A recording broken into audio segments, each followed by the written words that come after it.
Guys, welcome back to my YouTube channel Santosh শর্মিষ্ঠার ব্লগে। তোমাদের সবাইকে ওয়েলকাম, সবাইকে গুড ইভিনিং। যেহেতু এখন বাজে 4টে, তো 4:30 বাজে, তো সবাইকে গুড ইভিনিং। আর আমরা এখন ভিডিও বানাচ্ছিলাম, তো ভাবলাম যে একটা ব্লগ বানিয়ে নিই তোমাদের সামনে শেয়ার করার জন্য। আর কিছুক্ষণ পর 5টার মধ্যে আমরা বেরিয়ে যাবো, যেহেতু আমার ছেলের শরীরটা খারাপ, জ্বর এসছে, দাঁতে যন্ত্রণা হচ্ছিলো, তারপর দাঁতে যন্ত্রণা থেকে দাঁতে জ্বর, কালকে রাত্রে নাক বুঝে যাচ্ছে, এখন নিঃশ্বাস নিতে পারছি না।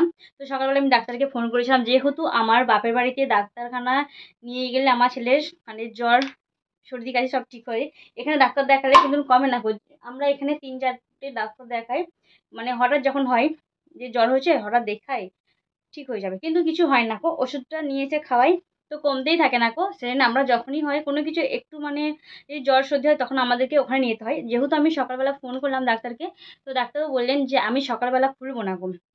সকালবেলা খুললেও তো আমরা এখান থেকে 12টার সময় বেরোই, আর ওখানে 1:30টার সময় গিয়ে পৌঁছায়, আর বাড়ি আসতে মায়েদের ওখানে এতে 3টে বেজে যায়, এরকম ধরা ব্যাপার।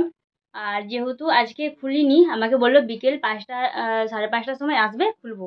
তো আমরা একটুখানি পরে বেরিয়ে যাবো।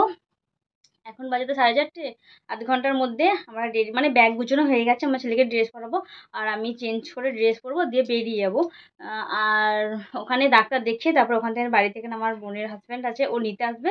মায়ের ওখানে চলে যাবো, রাত্রিক্ষণ থাকবো, এবার সকালবেলা আমি চলে যাবো। ও যদি থাকবে, যেহেতু আমার ছেলের শরীরটা খারাপ, ও ওখান থেকে শরীরটা খারাপ হলে ওখানে আসতে চায় না, যেহেতু ওখানেই থাকে। কোনো কিছু আরও যদি কিছু বাড়াবাড়ি হয়, ওখান থেকেও ডাক্তারটা দেখাতে পারে, আর সেই জন্য ওখানেই থাকবে। আর যেহেতু 5ই সেপ্টেম্বর আমার ছেলের বার্থডে, ও বলছে যে মা আমি ওখানেই বার্থডে থাকবো ওখানেই। তো এখানেই করা হয়, বলছে এবছরে আমি আমার দিদি বাড়িতেই করা হবে। আমি বললাম যে না এখানে আসো। বলছে না এখানে হবে না, ওখানেই হবে। আমার দিদিরা আসে না, মাসিরা আসে না, হঠাৎ যখন ওদেরও তো কাজ থাকে, সবাইকার সংসারেই কাজ থাকে, তোমরা তো অবশ্যই জানো। তো আসতে পারে না, সেনে বলছে ওখানে বার্থডে করবে। তো বললো যে ওখানে থেকে যাবো। তারপর আমি জানি না কি এখন কি মনে ভাবছি, এখন আমার ছেলে, আমি জানি না গো। তো ওখানে গেলে আর আসতে চায় না, 4-5 দিন পর তারপর আসে। তাও জোর করে বাড়ি নিয়ে আসতে হয়, প্রচণ্ড কান্নাকাটি করে, ঠিক আছে, ভ্যা ভ্যা করে কাঁদে। এত যে যাওয়ার কথা শুনলে আগের দিন থেকে শুরু করে, আর বাড়ি আসার নাম শুনলে তখনও কান্নাকাটি করে, বাড়িও আসতে চাই এরকম ধরে ব্যাপার।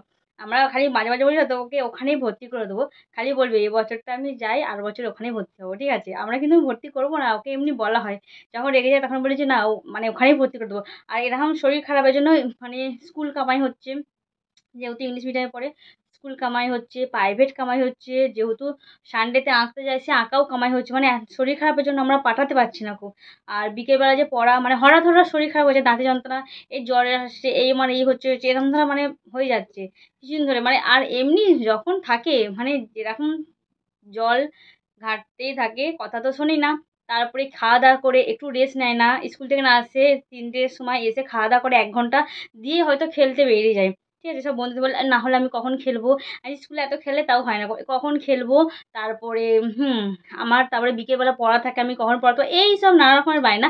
সকালে 10টার সময় ওঠে, এবার ছেলে গুঁজে তোলা হয়। যেহেতু আমার একটা ছেলে, আদরে কি আর বলবো, ব্রাশ নেওয়া এখনো পর্যন্ত আমার ছেলে সেপ্টেম্বর 5 তারিখ এলে 8 বছর পূর্ণ হয়ে যাবে আমার ছেলের বয়স। তো আমার ছেলেকে এখনো পর্যন্ত আমাদের খাইয়ে দিতে হয়, সকালবেলা ঘুম থেকে ওঠে খাইয়ে দিতে হয়, বাসি বিছানা থেকে ঘুম থেকে ওঠে তখনই থেকে খাইয়ে দিতে হয়। জলখাবারবেলায় খাইয়ে দিতে হয়, দুপুরবেলা খাইয়ে দিতে হয়, বিকেলবেলা খাইয়ে দিতে হয়, সন্ধ্যের দিকটায়, রাতে খাইয়ে দিতে হয়। কিন্তু ও যে জিনিসটা খায় হাতে করে নিয়ে, সেটা হলো লুচি, পরোটা, ঘুগনি, কুমড়োর তরকারি, এইসব হলে পোলাও, তারপরে এইসব হলে ডিম ভাজা, এইসব হলে তবু নিজে খায়।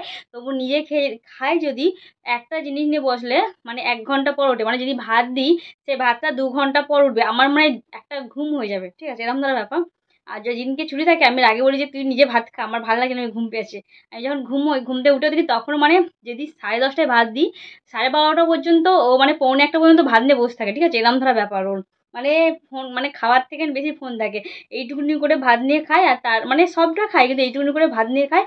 আর যেটুকু টাইম থাকে সেটুকু ফোনের দিকেই তাকিয়ে থাকে, ঠিক আছে। এখনো পর্যন্ত এই কার্টুন ওর চলতেই থাকে, এই কার্টুন নিয়েই সারাদিন রাত পড়ে থাকে, ঠিক আছে। ও কোনো শর্ট দেখে না, কোনো ভিডিও দেখে না, কার্টুন নিয়েই পড়ে থাকে, ওই কার্টুন হলে আর কিছু চাই না। তো চলো বন্ধুরা, পাশে থাকো, সাথে থাকো, পুরো ব্লগ জুড়ে থাকো।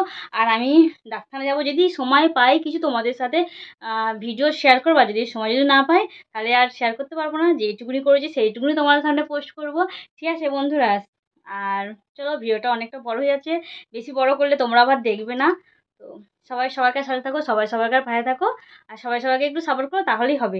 আর আমার দিদি ভাইরা, দাদা ভাইরা, ভাইদের জন্য অনেক অনেক ভালোবাসা আমাকে এত সাপোর্ট করার জন্য, ঠিক আছে? আর আমিও সবাইকে সাপোর্ট করি। তো সবাই সবাইকে সাপোর্ট করো, সবাই সবাইকার থেকে সাপোর্ট পাবে, ঠিক আছে? চলো টাটা। আর যেহেতু দেরি হয়ে যাচ্ছে, আমার ছেলেকে ডাক্তারখানায় যেতে হবে, ব্যাগ তো গুছোনোই হয়ে গেছে আমাদের। আর ছেলেকে রেডি করাবো, জামা প্যান্ট পরবো। সেটা আবার বমি করে, ঠিক আছে, বাস স্ট্যান্ডে গেলে। এখন কি করে যাবো, মানে আমরা না, মানে অটো করে যাব, তারপরে টোটো রিজার্ভ করে তারপরে ওই ডাক্তারখানা যেতে হয়, এরকম ধরনের ব্যাপার। মানে ওর বাস স্ট্যান্ডেও উঠতে পারে না, বাস স্ট্যান্ডে উঠতে গেলেও বমি হয়। তার জন্য জলের বোতল, রুমাল, এইসব আমার মানে প্যাকেট সবসময় থাকে, ঠিক আছে? আমি ওকে সামলাবো না, আমি সামলাবো, এরকম ধরনের ব্যাপার। আবার যখন আমরা ডাক্তারখানা কিংবা কোথাও যাই বাড়ি গেলে, তখন বাড়ি থেকে আমরা টোটো রিজার্ভ করে যাই, ঠিক আছে? যেহেতু আমার ছেলে বমি করে, সেটা আমাদেরকে টোটো রিজার্ভ করে বাড়ি যেতে হয়, বা টোটো রিজার্ভ করে বাড়ি থেকে আসতে হয়। আর যদি আমি ভাবি যে যে টোটো রিজার্ভ করবো না, এখন এই মানে ১ মাস হলো আমার ছেলের জন্য আর টোটো রিজার্ভ করতে হয় না। যেহেতু গাড়ি যাই, ওই গাড়িতে করে যায়, মানে গাড়ি যায় মানে কি, টোটো অটো যাই, ওই টোটো অটোতে বসে বসে নিয়ে যাই। আর যেহেতু দুটোতে মিঠিয়ে যেত, মানে বারবারই গেলে মানে দুটো গাড়ি পাল্টালে মিঠে যেত, সেখানে আমাকে ৪টে গাড়ি পাল্টে আমার ছেলেকে নিয়ে যেতে হয়। প্রথমে অটো, তারপরে আবার অটো, তারপরে আবার টোটো, তারপরে আবার অটো, এরকম ধরনের ব্যাপার। এই ৪টে পাল্টে আমার বারবারই নিয়ে যেতে হয়। আর যেহেতু ডাক্তার যাবো, সেক্ষেত্রেও আমাকে এই একই করতে হবে সিন। বুঝতে পেরেছো? তো সবাই টাটা, বাই। আর ভালো থেকে সুযোগ, আর বেশি বড়, মানে বেশি বড় করবো না ভিডিওটা, এমনিতে অলরেডি অনেক বড় হয়ে গেছে ভিডিওটা, তোমরা প্লিজ একটু দেখে নিও। চলো টাটা টাটা টাটা টাটা।